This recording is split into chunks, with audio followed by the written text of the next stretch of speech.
Thank you. Gentleman from Fairfax, Mr. Hugo. Mr. Speaker, I rise for a point of personal privilege. Gentleman may proceed.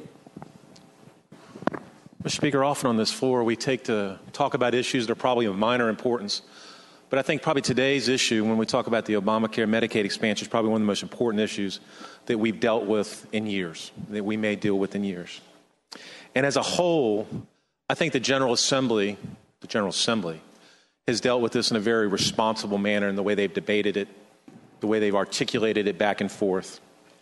And I was intrigued to hear the gentleman from Charlottesville, Delegate Toscano, talking about the Federalist Papers, and I think alluding to the separation of powers and how it needs to be preserved. Because on Friday, I listened very clearly to the comments from the governor.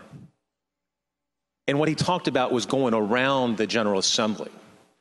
For months, our budget's been held up. And for months, he's been saying he wanted to come to the General Assembly to discuss this issue, to bring it to us. He told us to go home, hoping that our constituents would somehow pressure us into doing what he wanted to do. The fact is, his messaging campaign failed. But when his messaging campaign failed, now he wants to go around. If you're concerned about the separation of powers, listen to what he said Friday. This is a dangerous precedent. For you may be totally in favor of this Medicaid expansion. And even the Washington Post, which is in favor of it, said, great idea. Going around the General Assembly, we're not so sure. Because, my friends, we have a job to protect our constituents, to articulate their ideas. But we also have a job to protect the prerogatives of this body. We need to protect the prerogatives of this body. Because, ladies and gentlemen, today there's one governor. There's going to be a new one someday. And to my friends on the other side of the aisle, you may like what your governor is doing today. When the new governor's there, you may not like it. You may say, when he tries to go around the General Assembly, you may say, whoa. But my friends, this governor is on the verge of setting a precedent that all of us here may well live to regret. And we need to proceed very carefully. And I think just as worrisome as the actions that he's taken, or on the verge of taking, is the red-hot rhetoric that came out Friday. Now, earlier today, I spoke at a business forum with our majority leader, with the lieutenant governor, and with Senator Kaine. I was the opening act, and then we had our majority leader talking with Lieutenant Governor about Medicaid expansion.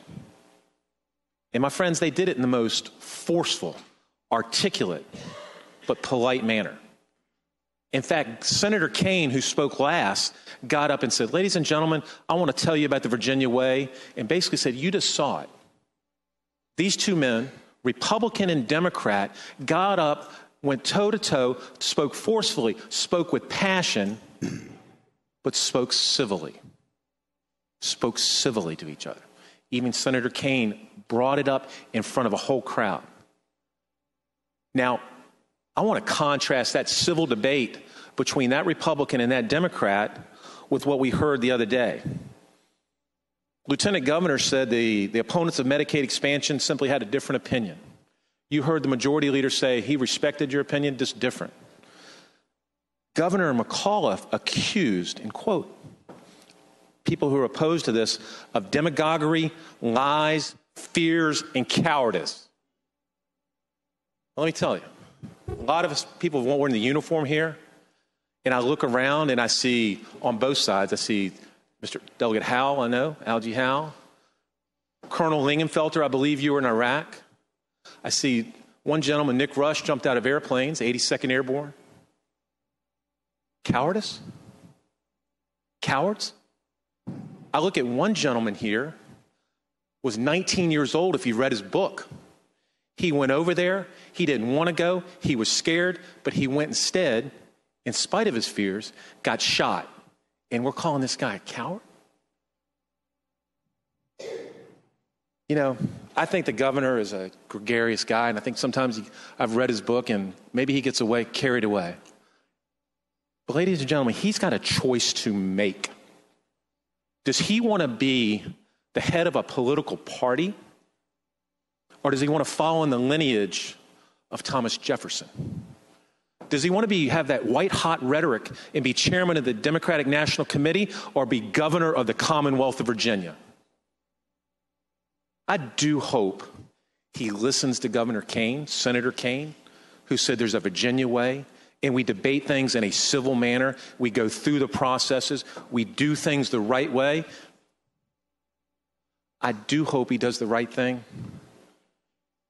And I also hope that if he sees Gordon Helsel in the hallway, he doesn't call him a coward. Thank you, Mr. Speaker.